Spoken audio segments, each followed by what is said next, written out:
Good day, dear listeners. Steve Preda here with the Management Blueprint podcast. And today's guest is Joel Stevenson, the CEO of Yesware, a technology business that helps high-performing sales teams do meaningful email outreach at scale. Joel, welcome to the show. Thanks for having me.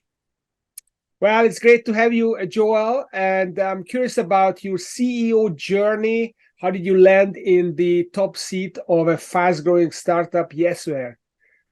Yeah, it was a long and winding road. I started my career in sales right out of college, and then I did that for a few years. Sort of lived through the dot-com boom, the dot-com bust, and 9/11 and all these things that seem like very, very distant memories now. And the economy started to slow down very significantly in kind of the early 2000s. I ended up going back and getting my MBA and focused a little bit more on quantitative finance concentration. So did mostly customer facing things, wanted to do some more quantitative stuff afterwards. And then I landed in consulting and then sort of back in the startup world, which brought me ultimately to this little company called CSN Stores that later became Wayfair. And so I was at Wayfair for 7.5 years. And one of the things that I did at Wayfair was I built up our B2B business, which is selling to interior designers and contractors and builders, that sort of thing, versus selling to individual consumers. And we grew that to $400 million over a few years, and that was a really exciting journey. Yes, Wayfair eventually got a little bit too big for me, and so I was looking to do something different. And we spent a tremendous amount of time and effort using technology to drive sales productivity, and in that B2B part of Yesware, and that they're just part of Wayfair, which is so interesting. Sometimes I'll say Wayfair versus Yesware because they rhyme, and I sometimes joke that I only work for companies that rhyme, but it's not really true.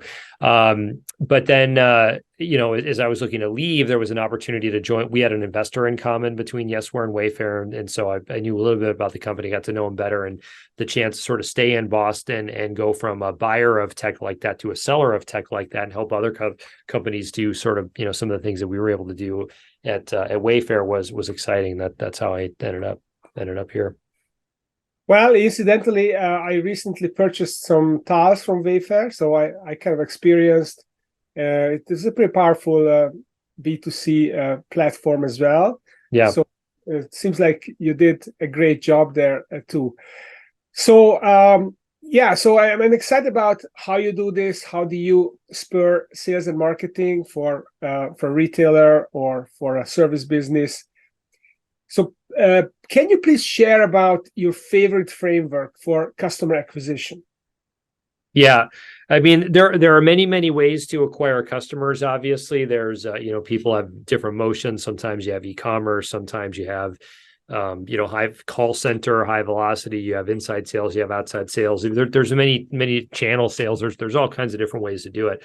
But an important way to understand if you're doing a good job with that, and then not only are you acquiring the customers, but you're retaining them over time, is to do what is generally referred to as cohort analysis. And one of the reasons why I really like this tool is because we used it pretty extensively at Wayfair in what was much more of an e-commerce world, and we also use it very extensively here at Yesware and now Vendasta, who acquired Yesware, to look at all very different types of sales motion. So I believe this is a broadly applicable framework. And the way it works is you take all your customers and you group them by some common thing. It could be the date that you first acquired them. Maybe it might be the first date you started advertising them. It might be the first date they actually started paying you money. There's different ways to do it, but you group them into groups. For now, we'll just say we'll call them acquisition cohorts.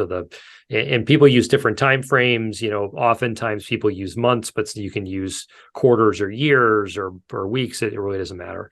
So you group all your customers, and then what you want to do is you want to see how these customers perform over time in whatever metric that it is that you want to manage. Revenue or billings is a very popular one, but you also might want to look at how many actual customers pay you money in a given month, or how you retain them. You might look at profit metrics. There are different things that you can plug into this framework. Then what you do is you need to get all that information. So if I'm looking at revenue, I need to find for each customer, how much revenue did they pay me every calendar month? Take all that. And then what you're doing is you're now grouping you're grouping that information by the acquisition cohorts, and you're normalizing it to be it's called ordinal months. So if I have a customer that acquire in January 2023, and I look at the revenue that they paid me in February 2023, that's month one. Whatever revenue you collect in that same month would be considered month zero. So you do that for all of your cohorts, and what you end up with is something that normally looks like a kind of a triangle that's sort of has the long end is at or sort of the hypotenuse is sort of going up and to the right. And what you'll see is that so now you have two views of your customers. You have a view of your customer going from left to right, which is how does a group of customers perform over time? And then you have going from top to bottom, you have a view of, for any given point in time, month 1, month 4, month 5, whatever it happens to be, are we getting better or worse versus where we used to be? And so you can use those two sort of methods to say, where might we have a problem? And so are there big drop-offs? Do there seem to be kinks? Oftentimes if you're selling to small businesses, there's a lot of churn at the beginning, then it starts to level off. Or where is that level off point coming? Is it moving out? Is it moving in? Is there some particular point where all of a sudden, well, you might have a lot of annual contracts, and so month 12 is the one that really matters, and that's a challenge. So you can look at this, and the reason I prefer something like this especially in software, people talk a lot about customer acquisition cost. And there's another metric people talk a lot about, which is lifetime customer value, or LTV to customer acquisition cost, or LTV to CAC. And those are great metrics, but they're point in time. And to me, it's kind of like trying to expect that you would have gotten all the content from a long form article by just reading the headline. There's so much more depth that you get by looking at a view like this that can give you all the detail about what's happening, which then allows you to say, okay, well, where do I have a problem? Like, oh, we're getting worse here. Like, why are we getting worse here? Let's go look into that. Or we're actually pretty static, but for some reason, we get all this customer drop off in month 6. Why are we getting all this customer drop off in month? So it ends up being a tool, to identify where problems might exist in your business or opportunities. That's awesome. So basically, how I understand this, the steps of the framework. So you gather all your data about your customers when they purchased and how they purchased, and then number 2 is you standardize this data into monthly cohorts. So the customers, all of them that bought in January and February and so on. And then you look at those cohorts. So someone buys in time 0 in January, and then maybe something happens in March, something happens in May, month 3, month 5. There are different patterns emerge where people drop off, or maybe they start to purchase more. And then you identify those bottlenecks, perhaps, or opportunities in that chain where you can leverage, or you can remove a bottleneck. And then you keep adjusting your approach. So that sounds like a very powerful approach. Yeah, the other benefit that I find it has is that it can be pretty useful for forecasting. So whether you're just trying to figure out what your revenue is going to be over some period of time, or if you're doing some sort of direct response advertising like Facebook or Google AdWords or something like that, you probably have some sort of a payback parameter that you're operating within. And it might be that all of a sudden you start doing way better than what you thought, and you can sort of because you have a lot of data now, you can extrapolate with confidence what your revenue is going to be 3 months from now, 6 months from now, whatever it ends up being. And that might allow you to start spending more right away, and there might be inventory, and so that might allow you to accelerate your business. Conversely, you might see that you're not hitting your targets, and you might pull back and kind of readjust and figure out what some of those issues are. So I find that it can be not only might it might point out problems with your product or your service, but it also is a tool to allow you to kind of be more responsive on accelerating or decelerating your acquisition spending. Yeah, that's great. So you can adjust by analyzing what happens, what's the pattern in the customer life cycle. So what are the kind of things that you can do to remove this churn pattern, or to actually stop customers churning? What are the examples that you see you or your customers do to stop churn? Yeah, I mean, there's a handful of tactics, I would say broadly. I mean, to me, the most important one, or the most important group of tactics, tend to be really around like, what is your core product and service, and is it meeting the needs of your customers effectively? And and that's getting out and talking to customers and looking at churn surveys and all these types of things. And in general, I would say the biggest gains to retention typically will come from doing the actual hard work of how do you improve your product and service over long periods of time. And they don't tend to come in big chunks. Usually they're little small increments that you have to stack on top of each other. But to me, that's kind of the most important class of work.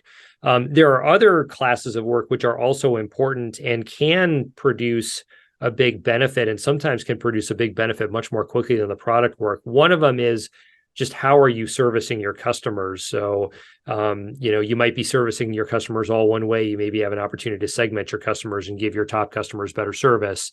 You might already have some segmentation, but you might be able to do that a little bit differently. If you have people in the mix, it may be that they don't have good signals coming in about how people are using your product or service. And if they had better signals, they would know when to go talk to somebody or when to anticipate a phone call, or, you could do better job with, training and education of those folks to do a better job when they're actually interacting with a customer. So that's the type of work that you may find if you've got an opportunity to kind of resegment, you get a bit of an unlock. But generally speaking, that's one too, that it's usually you got to get a lot of small increments and stack them up over time to get a big benefit.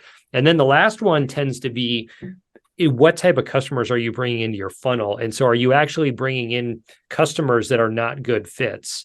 And that might be because you're advertising in a particular channel where maybe the good fit customers don't exist. You might have a type of, a sort of a value proposition that, that is great for Facebook clicks, but actually your product doesn't deliver that great on. And so you can sort of get into that trap a little bit. Or it just may be something where, you could specialize in a particular industry or a particular size of customer or group of customers, and those are just the better customers. And so you could, instead of casting a wide net, you could instead try to cast a much smaller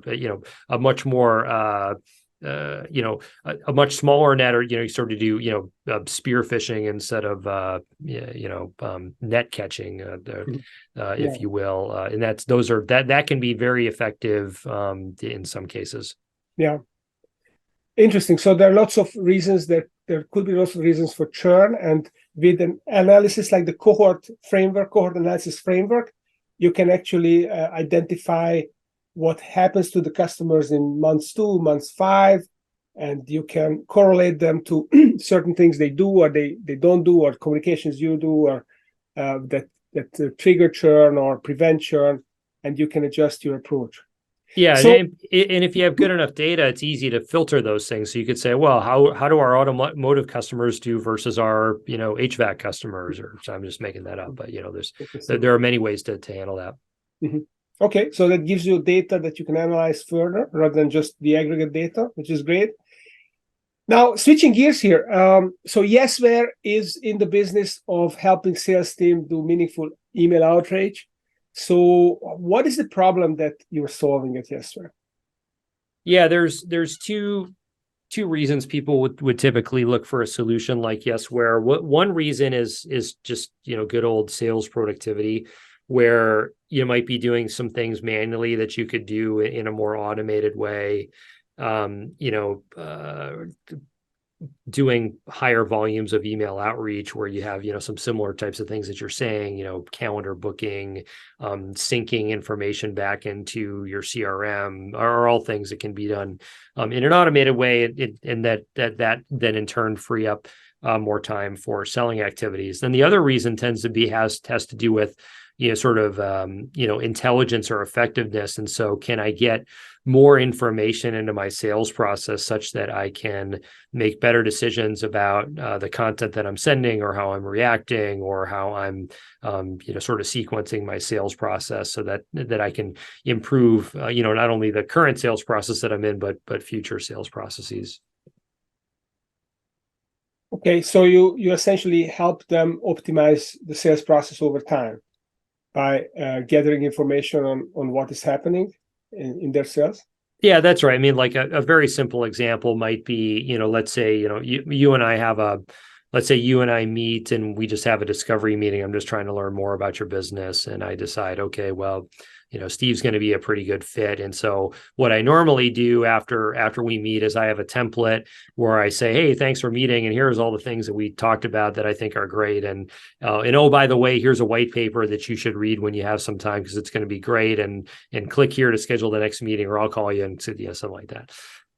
So that might be the thing that you do. But then you might say, oh, well, you know what? There's this other piece of content that I've always wanted to try, and maybe that would work better than the white paper. And so then you send that, and you can do that enough times, and you can just sort of watch, okay, well, what was my reply rate to those emails? What was my rate of getting the next meeting booked? Like, did people even look at this content? Like, how did they look at this content? So you start to get more and more information about that. And that can be an individual doing that, but where it's really powerful, and where a lot of the Yesware customers have seen a lot of benefit is when you can then extrapolate that out to an entire team. And so one rep might experiment, or you might have a team of operations or enablement professionals that are driving this. It's in sort of a more standard way. And if one salesperson figures out, oh, this is a better way to progress from this part of the sales process to this other part of the sales process, and then that gets shared with the whole team. Well, now your entire team is more effective, not just that one person. So that's where you start to get some real benefit. Yeah, I love that. I mean, that's the old mirroring technique. I remember I'm dating myself, but over 20 years ago, I was involved with a McKinsey and Company project for the new bank. And one of the things they did when they came in, they looked at, okay, who owns the best practice here? And how can we then have everyone else execute the best practice? So just by mirroring the best practices across the organization, they increased productivity dramatically, and that's one of the things that you do with Yesware. Yep. That's really interesting. So where is the whole sales outreach game going? I mean, over the past years, it's become apparent that cold calls have almost dried up. Now the phone company even alerts you that this is a potential spam. Don't pick up the phone, or if you pick it up and there's a long wait, there's a machine behind and you hang up. So essentially cold calls have phased out. And also I see that LinkedIn is becoming less effective for sales outreach. Email, so maybe email is still good. I don't know. But where is this whole game going, and how is AI going to influence things further? Yeah, it's an interesting question, and I think it is difficult. It's hard and getting harder to do cold outreach. And I think there's a couple of things to think about. One is that if you're going to do cold outreach, then I think you really have to think about how are you going to invest enough in your cold outreach that it stands out as authentic and delivers real value in what you're selling. And so you probably can't do that at great scale. You probably have to be pretty targeted in that approach. And I would argue you should probably be selling something that's pretty valuable if you're going to take that approach, because it's tough, and you just got to be willing to put in the real authentic effort to try to cut through, because not only do you have systems like Yesware and others that allow people to put a lot of whether it's in mails or email or phone calls out into the world, but you also have AI, which is making it easier to generate content, and so like it's not going to get any better, certainly in the short term. So I think if you're trying to do that's one approach. Where I think things are probably where it's been moving, and where I think it's going to continue to move, is the sales effort is going to start after the customer knows something about you, or you've somehow gotten their attention or their awareness, and that's either through content or through advertising or word of mouth, whatever it ends up. But someone's going to show up into your funnel for some reason that wasn't because you made 5,000 phone calls in general. And at that point, then I think it's all the same sales rules apply. Like, you need to be following up with someone, at an appropriate frequency. You need to have a good, tight approach. And I think very importantly, you need to avoid, what I would call unforced errors, which is like, you didn't follow up timely, you didn't prepare for an appointment, you didn't ask all the good questions you could have asked. So you basically, you did something to to foul up the sales process that if you would have just taken a little bit more time and attention, you could have done it, because the leads are so precious now that when you get one, like you really want to close them. And so, many of the same, tactics and approaches that have worked for the last, say decade on outbound sales, those are still important for inbounds, whether, if your process is a little bit more inbound, you still have to sort of treat it like an outbound process. But I think that initial contact and how much the buyer knows about you when they first show up into the sales funnel, that is a bit of a different game now. Yes. So what you're saying is that marketing, or maybe brand building, is more important than ever, because without it, people will just not respond. They will just not take your call, won't respond to email. So sales has to work with marketing very closely. Yeah. So as a sales company, do you get involved in marketing? I mean, is this something that you need to keep control of in order to ensure that you are going to generate the results? Yeah, I think there's a few ways to look at this. I think one way that you can look at it is if you look at a lot of the, at least in technology, you look at a lot of the public companies and leading companies that have grown a lot and have big sales teams. You used to always see marketing ops and sales ops, and you increasingly see a role called revenue ops instead, because the lines are so blurred, and you might be in the marketing funnel for a while and then up in the sales funnel, and then you drop out of the sales funnel and you're back in the marketing funnel. The lines have blurred quite significantly there. And so, and we, even in our own process here at Yesware, we've traditionally been a product-led growth company. And so normally the way that people first experience Yesware is not from a salesperson calling them, but for them trying the product. And they start to try the product, they get a little bit of interest in it. Then they might say, hey, I'd like to learn more about it, and we'll talk to them. Or it might be that we start to see enough users start to show up at a company that then we might begin an outbound effort. But now we sort of know something about that you have an interest, that you have a need, that you're trying this, that this might have some value within your company. And so, I mean, at least, for our own case, we're very deeply tied into marketing for that reason. And when you have a product-led company, then the question becomes, how do you create awareness for the product, right? Yeah. I mean, and there's a few ways, we do, kind of traditional old advertising. We used to go to trade shows that, somewhat. I think since COVID, we haven't really done as much of that. We might go back and do that again in the future. We aspire, we don't always meet the mark here, but we aspire to have a lot of that awareness be driven from the product. And so there are some, viral loops, if you will, that the product generates. So you send a Yesware meeting schedule or invite out to somebody they have a good experience with, and they say, oh, that might be interesting for me. Or, you have a sales, it's a sales process with somebody that also happens to be in sales. Like, oh, how'd you, you ran a really good sales process. How do you do that? That certainly happens. I mean, we see customers that move from one company to another that would bring Yesware with. And so there's a variety of ways to do that. And I think the key for most businesses, but I think especially for product-led businesses, is you got to have multiple channels to bring people in. You eventually are always going to saturate the thing that works the best usually. And so you've always got to have the second and third, fourth, fifth channel that you're developing because that first channel will eventually plateau. Yeah. Oh, that's fascinating. So that could be a topic of another conversation on how to create awareness, and then how do you promote a product, a product-led company, and this whole loops, the acquisition loops, the engagement loops, the viral loops. Mm-hmm. It's a fascinating topic. Maybe could be for another day. So we are coming to the end of our time. So if people would like to learn more, maybe they run a sales team, they're looking for an edge, a product that can help them be more effective, scale their sales function, where should they go? Where can they connect with you and learn about Yesware?